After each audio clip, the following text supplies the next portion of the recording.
তিনজন বন্ধু বা ভাই তার একটা গুহার মধ্যে আটকা পড়ে গেছে, ঝড় হচ্ছে, গুহার মুখটা বন্ধ হয়ে গেছে পাথর দিয়ে, বের হওয়ার কোনো জায়গা নাই, এখানে নিশ্চিত মৃত্যু, কোনো সুযোগই নাই বাঁচার।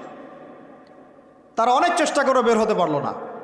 শেষমেশ তারা বলছে যে আমাদের যদি কোনো নেক আমল থাকে, সে নেক আমলের ওসিলা করে আল্লাহর কাছে দোয়া করি, আল্লাহ চাইলে আজকে আমাদেরকে বাঁচাতে পারে। একজন বলছে, আল্লাহ আমার মা ছিল, পিতামাতা ছিল, তো মাকে আমি দুধ পান না করি আমার সন্তানদেরকে কখনো খাওয়াতাম না।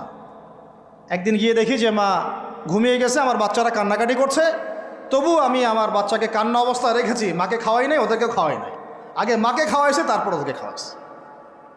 আজকে ঘরে ঘরে মাদের সাথে কি আচরণ দেখেন, কি একটা অবস্থা দেখেন সমাজে, কি প্রজন্ম তৈরি করেছেন।